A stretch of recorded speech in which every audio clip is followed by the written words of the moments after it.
සුබ සන්ධ්‍යාවක් වේවා සියලු දෙනාට. බොහොම සුබී මේ අවස්ථාවට සහභාගී වුණාට. අපේ ජයවිර සර් කිව්වා වගේ මල්ල ක්‍රීඩාව කියන්නේ එක ඉසව්වකින් සමන්විත ක්‍රීඩාවක් නෙවෙයි. ඉසව් 42කට ආසන්න ඉසව් ප්‍රමාණයක් තියෙනවා.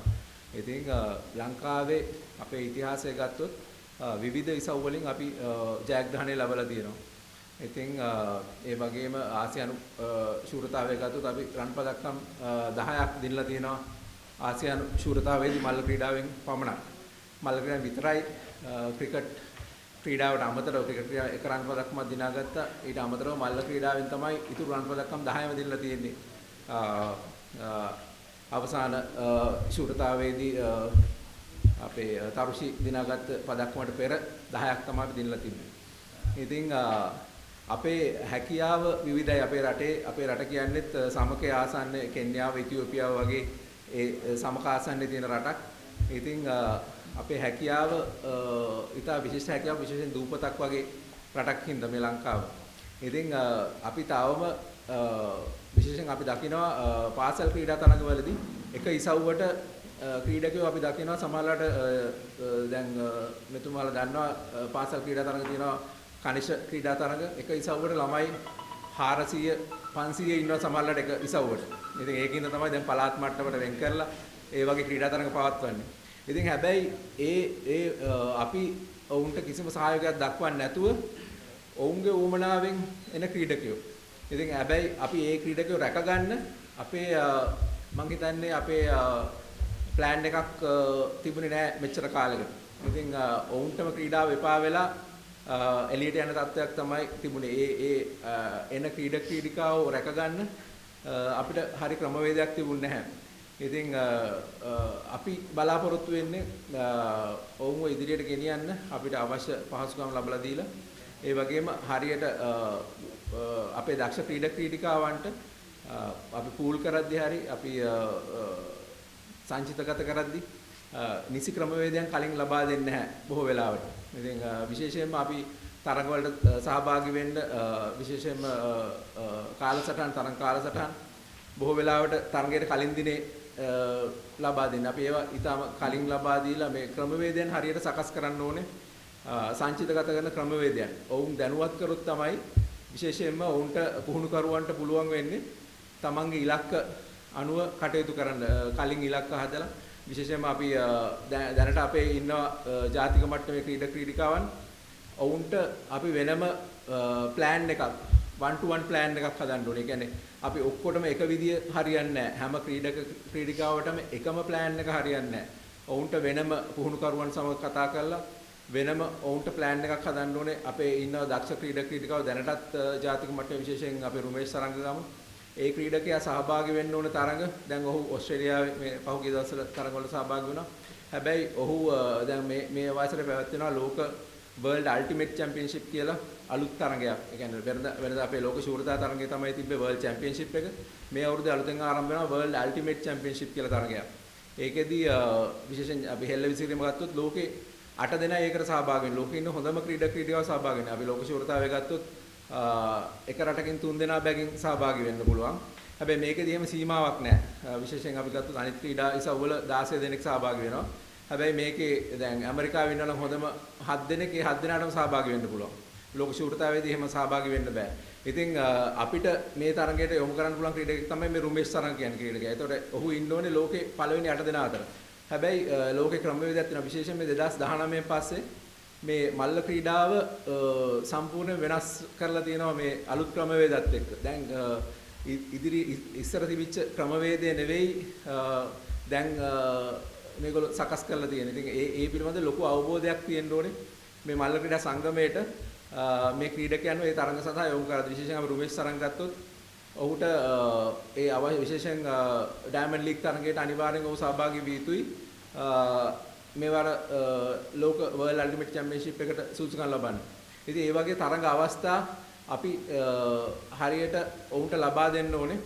ඉතින් එහෙම කරේ නැත්නම් අපිට මේ ඉදිරියට ඒ ක්‍රීඩකයන්ගේ අවස්ථාව නැති වෙනවා. තව විශේෂයෙන් ගත්තොත් අපි ලෝක ගෘහස්ථ ශූරතාවයේ පැවැත්වෙනවා මේ මාසේ 22 වෙනිදා. දැන් මාර්තු 1 වෙනිදා තමයි ඒකට අපිට ක්‍රීඩකයෙක් යොමු කරන්න පුළුවන් අවසාන දවස. මම හිතන්නේ ඒ කටයුතු අඩාල වෙලා තියෙනවා. ඉතින් ඒ අපිට තරඟ අවස්ථා ගොඩක් අඩාල වෙලා තියෙනවා ක්‍රීඩක ක්‍රීඩිකාවන්ට. ඉතින් අපි බලාපොරොත්තු වෙන්නේ මේ සියලු දේවල් අපි ලෝක මල්ල ක්‍රීඩා සංගමයත් එක්ක ගනුදෙනු කරන්න ඕනේ. ඔවුන් යන වේගයට අපිත් යන්න ඕනේ. එහෙම නැත්නම් අපි උන් අතහැරලා අපිට වෙනම ගමනක් යන්න බෑ. දැන් ලෝක මල්ල ක්‍රීඩාව වෙනම ගමනක යන්නේ. ඉතින් විශේෂයෙන් ලෝක මල්ල ක්‍රීඩා සභාපති සෙබස්තියන් කෝ ඔහුගේ සැලැස්ම ඉදිරිපත් කළ දෙනවා 2030 වෙනකම්. ඉතින් ඒ වගේ අපිත් ඒ සැලැස්මට අනුව කටයුතු කරන්න විශේෂයෙන් අපිට උන්ගේ ආධාර ලබා ගන්න පුළුවන්. ඉතින් තවත් අපිට පිටරටවත් එක්ක සම්බන්ධ වෙලා ඒ ආධාර ලබා ගන්න පුළුවන්. ඉතින් ඒ වගේ අපි අපේ කටයුතු ඉදිරියට ගෙනියන්න ඕනේ සම්බන්ධතා සමග. ඉතින් මම හිතනවා විශේෂයෙන්ම මේ අපිට හොඳ කණ්ඩායමක් ඉන්නවා. අපි දන්නවා ලංකාවේ මල්ල ක්‍රීඩාව වෙනස් කරපු පුද්ගලයා තමයි අපිට නායකත්වය ලබා දෙන්නේ සුනිල් ජයවීර සර්. ඔබතුමාලා දන්නවා 1984 ජාතික පාසල් ක්‍රීඩා උළෙල ආරම්භ කළේ මෙතුමා. 1991 දී දකුණු ආසියානු ක්‍රීඩාවල අපි කාටවත් මතකයි මම හිතන්නේ 91 සාෆ් එකෙන් තමයි මේ රටේ මල්ල ක්‍රීඩාවේ හැරවුම් ලක්ෂය. ඉතින් ඔබතුමාලා දන්නවා ඇති ඊට පස්සෙත් සාෆ් දකුණු ආසියානු ක්‍රීඩාවලක් ලංකාවේ පැවැත්වුවා. හැබැයි අපි කාටවත් මතක 1991 සාෆ් ක්‍රීඩාවල. ඒක මම හිතන්නේ මම ඒ කාලේ 8 වසරේ. ඉතින් හැබැයි මට තාම මතකයි ඒ කාලේ ධම්මිකා මැණිකේලා කොඩිය උස්සන් දුවන එක. මම හිතන්නේ අපි කාටවත් මතකයි. අපි 2006 එකක් තිබ්බා කියලා ගොඩක් අයට මතක නැහැ. මම කියන්නේ ක්‍රීඩාවට සම්බන්ධ අයටත් මතක නැහැ. ඒකට හේතුව තමයි මෙතුමා ඒක සංවිධානය කරපු ආකාරය. ඉතින් ඒක තමයි අපි කළ යුතු වෙනස. ඊට පස්සේ 2002 අපේ තිබ්බ ආසියානු ශූරතාවයක්. ඒක සංවිධානය කරේත් අපේ සුනිල් ජයවීර මහත්මයා.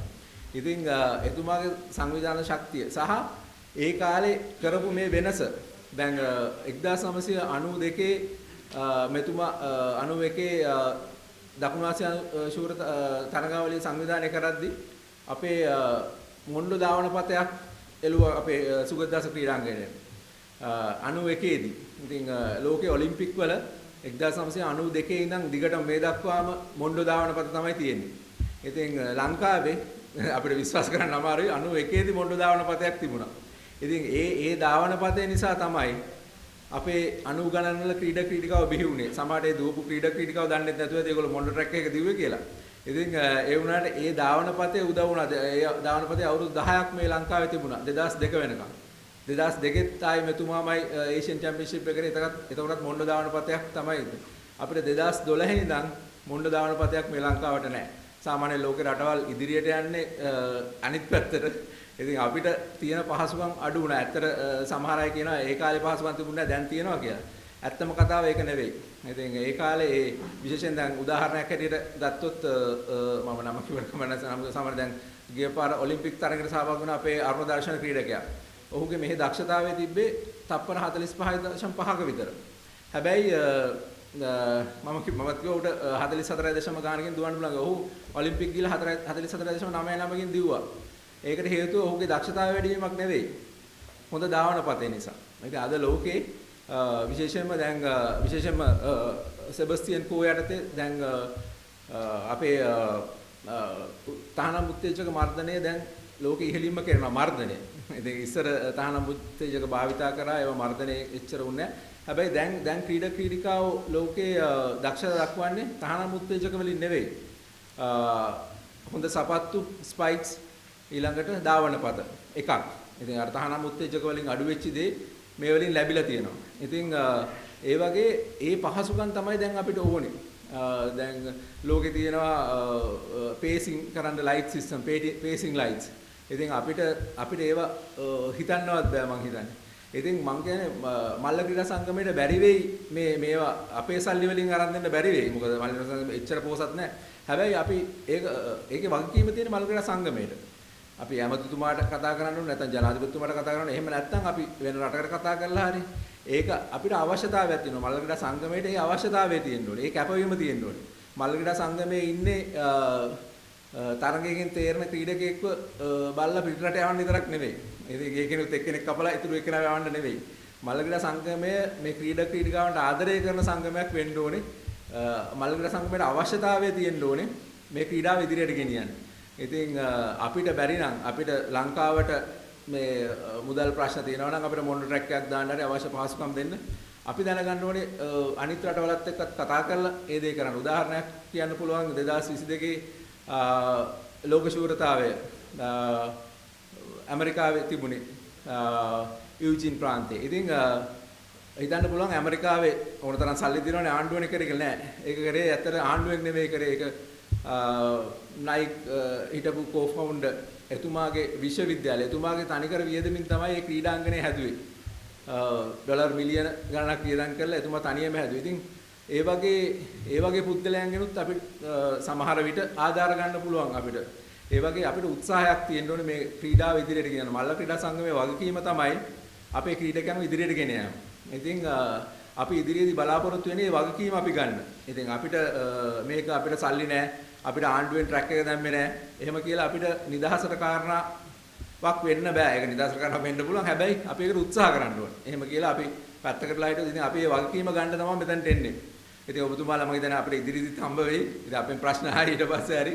ඉතින් අපි බලාපොරොත්තු වෙනවා මේ වගකීම ගන්න. මේ රටේ මල්ල ක්‍රීඩාව වෙන විශේෂයෙන් ලංකාවේ මල්ල ක්‍රීඩකයෝ තියෙන දක්ෂතාවය මම කලින් කතා කරා. මේ කියන්නේ අපිට තියෙන දක්ෂතාවය ලෝක මට්ටමට යන්න පුළුවන් දක්ෂතාවයක් තියෙනවා. ඒක අපි පෙන්눔 කරලා තියෙනවා.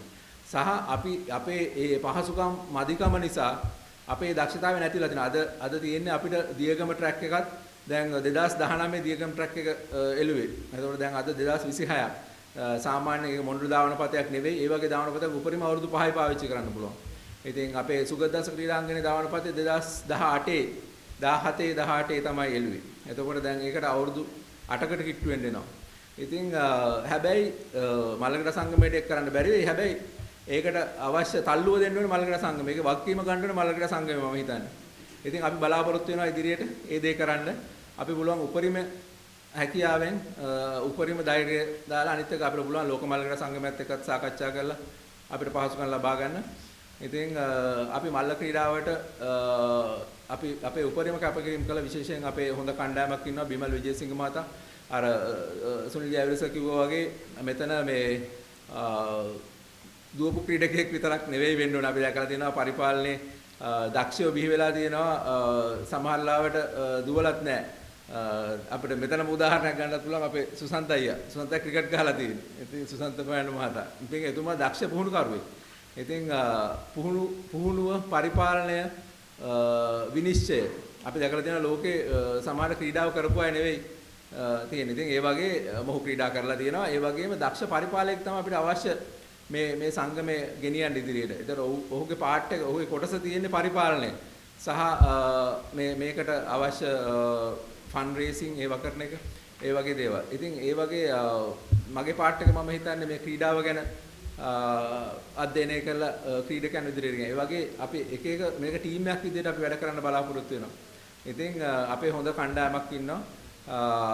ආලේලීම මහතා, ඒ වගේම වයිකේ කුලරත්න මහතා, ඒ වගේ බාහිර පුද්ගලයොත් එක්ක අපි හොඳ කණ්ඩායමක් ඉන්නවා. ඉතින් බලාපොරොත්තු වෙනවා ක්‍රීඩාවේ වගකීමක් අරගෙන ඉදිරියට යන්න මල්ලකට සංගම වගකීමක් ඇති මල්ලකට සංගමයක් වෙන්න අපි බලාපොරොත්තු වෙනවා. බොහොම ස්තුතියි. මම ආරාධනා කරනවා ඊළඟ